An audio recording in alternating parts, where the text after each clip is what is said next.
प्रशासनातर्फे यांना दिली गेलेली होती। 2 वेळा त्यांना बिल्डिंग खाली करा, धोकादायक आहे म्हणून सांगण्यात आलेलं होतं। पण रात्री काल ज्यावेळेला बिल्डिंग कोसळली, इमारत कोसळली, त्यावेळेला या ठिकाणी दुरुस्तीचं कामही सुरू होतं आणि ते रात्री सुरू होतं।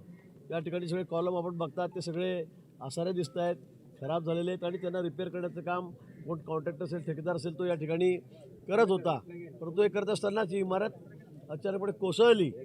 पण नशिबाने खरं म्हणजे याच्यामध्ये जवळपास 30 परिवार राहत होते, कुटुंब राहत होते आणि त्यांना सर्वांना बाहेर काढण्यात आलेलं होतं। तरीसुद्धा 12-14 कामगार असतील, एखादं कुटुंब त्या ठिकाणी या अपघातामध्ये सापडलं आणि जवळपास 9 जणांचा दुर्दैवी मृत्यू या ठिकाणी झालेला आहे। अजूनही शोधकार्य सुरू आहे। सगळ्यांच्या सांगण्यानुसार अजून 3-4 जण खाली असतील अशी भीती वर्तवली जाते आहे। या ठिकाणी NDRFची टीम तात्काळ या ठिकाणी आली। ठाण्याची कॉर्पोरेशनची डिझास्टरची टीम आहे, तीसुद्धा या ठिकाणी आली। जिल्हाधिकारी या ठिकाणी आहेत, या ठिकाणी कमिशनर आहेत, सगळे लोकप्रतिनिधी या ठिकाणी आहेत, सर्वजण या ठिकाणी आहेत। वाचवण्याचा सर्वकष प्रयत्न NDRFने रात्री केला, सर्व लोकांनी तो बघितलेला आहे। प्रशासन या ठिकाणी होतं, पण 9 जण यात गेलेले आहेत। ही अतिशय दुर्दैवी घटना आहे। मला वाटतं या संदर्भामध्ये सर्व चौकशी तर केली जाईल। खरं रिपेअर करण्याच्या दुरुस्ती करण्याच्या आधी ही परवानगी घ्यावी लागते कॉर्पोरेशनची, पण तशी कुठली कॉर्पोरेशनची परवानगी ठेकेदाराने या ठिकाणी घेतलेली नाही आणि घेतली नसताना त्यांनी कामाला सुरुवात केलं आहे। तो सगळे पिल्लर फोडत होता, आसारी उघडी करत होता, त्यावर त्याला रिपेअर करत होतं आणि त्यातच काहीतरी चुकलं आणि ती इमारत पूर्णपणे खाली कोसळलेली आहे।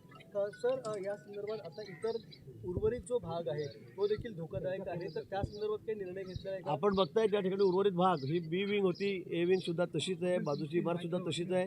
सर्वांना खाली करण्यात आलेलं आहे, सगळी इमारत खाली करण्यात आलेली आहे। त्यात राहणारे सगळे जे भाडेकरू असतील, लोक असतील, त्यांना सर्वांना खाली करण्यात आलेलं आहे। मला वाटतं ही इमारत सुद्धा आता आपण बघताय ती अर्धी तुटलेलीच आहे, ती सुद्धा तोडावी लागेल, ती लगेच खाली उतरावी लागेल आणि त्याचा अजून एखादी दुसरी दुर्घटना या ठिकाणी होऊ शकते। आणि म्हणून कॉर्पोरेशनला या ठिकाणी आम्ही सूचना केलेल्या आहेत। जिल्हाधिकारी पण या ठिकाणी आहेत, सर्व प्रशासन या ठिकाणी आहे आणि आम्ही त्यांना सूचना केलेली आहे की ही इमारत लगेच खाली करा। पण या ठिकाणी रात्रभरापासून NDRF असेल, ठाणे महापालिका कर्मचारी असतील, या ठिकाणचे सगळे कॉर्पोरेशनचे पोलीस यंत्रणा आहे, रात्रभर या ठिकाणी जागून त्यांनी खूप प्रयत्न केले लोकांना जिवंत काढण्यासाठी। परंतु दुर्दैवाने 9 लोक यामध्ये मृत्युमुखी पावलेले आहेत।